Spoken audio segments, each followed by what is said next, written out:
Hi, I'm the host. My name is Kento. Hi, I'm Rita. Yay! So today we're gonna talk about life with Japanese husband. So today we guest is Rita. Hello. Hey guys. Hi, I'm Rita. I'm from Toronto, Canada. Good city. No. I have been with my fiance Yeah. for about 5 years and 3 months. You're pretty sure that he's Japanese. Japanese, Yeah, right? he's Japanese. Yeah. Well, that's what I know. Yeah. And I'm an ESL teacher. A ESL teacher. Yes. Right. So actually, Rita is my English teacher. So I was in the English school, and then she told me Good student. everything. Okay. So let's get started. So you've been with a Japanese husband, right? Mhm. So what kind of person is he, right? He has a lot of things wrapped up into one, but the first thing I wanted to mention is a little bit strict for some specific reasons. Interesting. Like how strict? Like what? Let's say. So what does he strict for? Well, one thing he's strict with is actually with my son, because I have a son. Yeah. And he's a little bit strict with him sometimes. I understand that, and I think it's good. But sometimes for me, maybe in my culture, it's a little bit much. Like how strict he is. Like for in his what son. way? Yeah, for his son. I think one big thing is about eating. Eating. Yeah, eating is a really big thing for him. So what I mean is the way to eat, like manners. And for example, I think in Canada, we're a little bit more relaxed when we eat. Of course, we don't like certain things, like for example, elbows on the table or something like really? that. Yep, we also have that. That's weird. That my belief. family did it. Well, I mean, if we're in a natural, like everyday environment, like at home, we would. We don't mind. We don't care. But if it's like out in a restaurant or something, I think we try, I hope, to be more formal. Right. But I mean, he's a little bit picky in my opinion. So, for example, right? Right. Yeah. But like, what is happening? Well, okay, so I mean, like, if my son has one hand on the table and one hand down in his lap, he doesn't like that. Oh, he doesn't like it. No. Oh, that's exactly the same thing. My father. And used to he say, really gets upset. And I really didn't, and I still kind of don't understand the big deal. How was the first time? The first time he just suddenly kind of shouted and said, like, put your hand up on the table. It's so rude.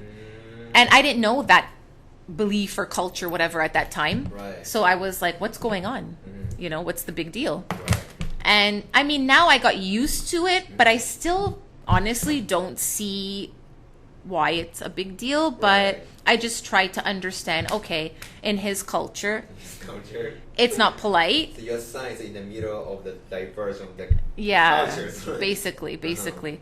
So I just try to understand and respect that that's his way, and he doesn't like that. So okay. Yeah, I think so. I mean, the Japanese people kind of, I don't know, like compared to the which nationality, right? Like kind of picky about Japanese table manner. Right. Like for example, the big one is don't leave your food if a person make it. Right. Yeah. Yeah. He always complains about that as well. Yeah. Actually, to be honest, I think for myself, I also don't like leaving food on a plate because I think it's just not nice. But if my son can't finish his food, I won't really shout at him about it because maybe he's full, right? Okay. I'll just maybe tell him, why don't you try? But if he can't, it's okay.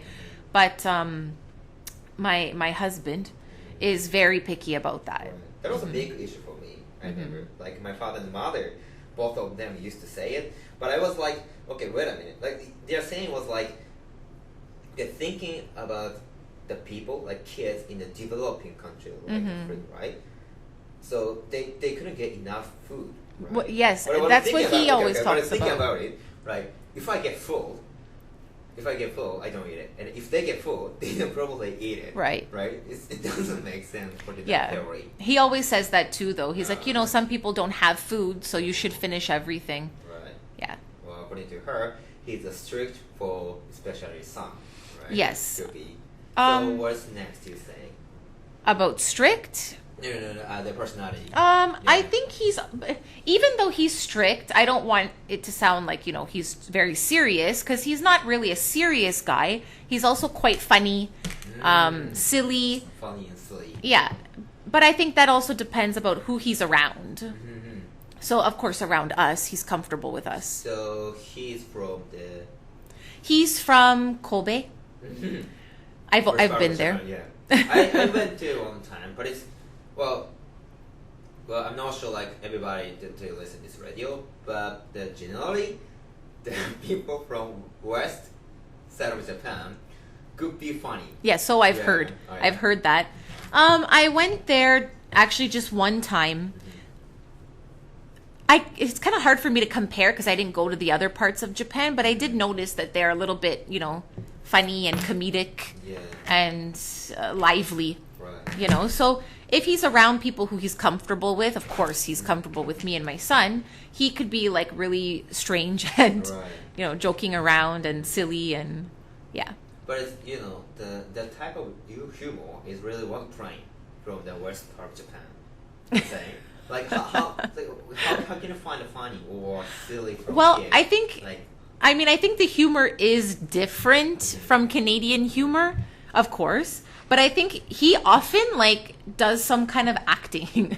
Give me for instance. Okay, for example, it's kind of weird, but he'll suddenly act like a gorilla.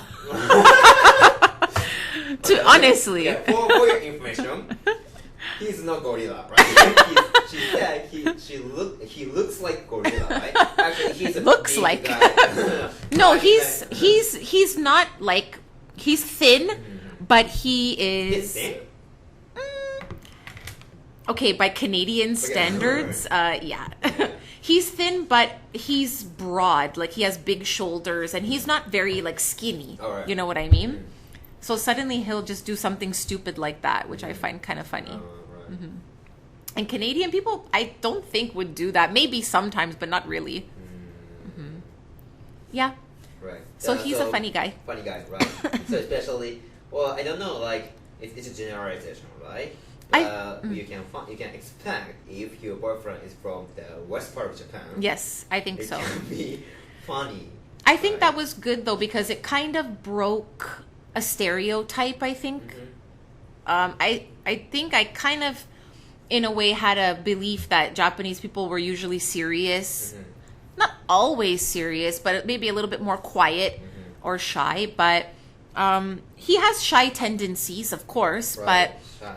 yeah, but he's also really outgoing and funny. So I was like, oh, okay, there's a similarity because I'm also really outgoing and I hope funny. Yeah. How do you explain how shy or when he could be shy? I think like anybody, even myself, I think he's shy if he's around people he doesn't know, but especially if it's from a different culture. So can I give an example? Right. For example, with my family. All right. I think now he's not really that shy anymore, but when he first met them, I just think that the behavior and the culture was so different that it was a little bit weird for him and that caused him to be really shy. Oh, okay. Well, it's really closing. Close the relationship. You guys are hugging, you guys are kissing. Oh, yeah. But the first time we don't really do that. That's another reason to be shy. Oh, for sure. His shyness. Yeah, I think when we first became a couple, he was shy even around me. And wow. that was very weird for me, to be honest, because I think Canadian couples, right from the start, kiss a lot and touch a lot and hug a lot. Oh my God. Canadian listeners will agree. But that was strange for him because I guess that's not really common in Japan and for Japanese girls. Do you find the things really good from his shyness, right? Okay, it could be cute, right? Sometimes yeah. It's not hey girl, yeah. looking, right? I think it was He a little doesn't say cute. it, right? Well, now he does. But now he does. I would be angry if he didn't. But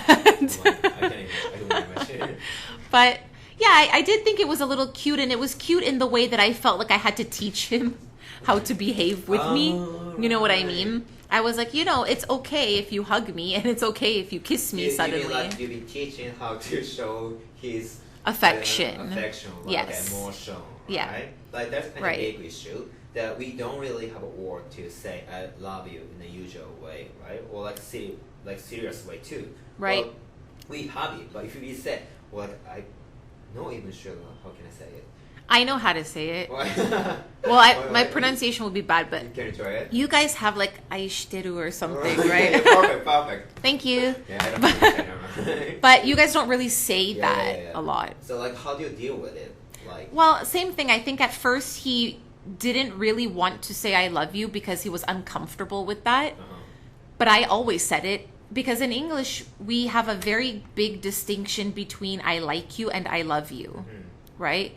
So I wanted to say I love you, but he would say I like you, which would kind of make me angry because I was like, do you like me or do you love me? Because it's very different in English. Okay. Then he explained to me we just don't really use I love you a lot in Japanese. But now, again, because he lives with me here in Toronto, he kind of adapted to it and he says I love you all the time now. Adapt to the life with you. Right. And I think adapted to like relationships in Canadian culture. Right. So now it's, it's fine. He says I love you all the time. Hypothetically, what if you guys actually you don't speak in Japanese, right? For information. No. Yeah. So Unfortunately, I don't know very much Japanese. you just know that I love you. Some other You things, can but survive. yeah. So my question is like, what if you speak in Japanese? Mm-hmm. Will he say I love you or like? I don't think so. He actually pointed that out to me. That He said. right. Mhm. That he feels now comfortable saying I love you because it's in English and because I'm not Japanese. Okay. And that if I were Japanese, it would probably be very different. Well, that's true. Right? Yeah. He's like, I don't think I'd feel comfortable saying that in Japanese. So I think maybe because we speak in English, it's easier for him to say that. Right. The English makes him change to romantic. Yeah, Right. we are romantic. Wow, that's true. So, what were the best hacks that you picked up on, Well, Kento? I think, to get Japanese husband boyfriend, it could be fun, right? Yeah, of course. So, but sometimes, according to you, so the English to change the Japanese boyfriend I think to so. be romantic. Mm-hmm. Yeah, I totally agree. Like English is like acting for me. Then Yeah. I don't really say that I love you or like you look good. Right, like the right, TV right. show in Japanese. But Yeah. I can say now in English. Mm-hmm. So if we want expect that them to be romantic, let's speak in English. Yes, exactly.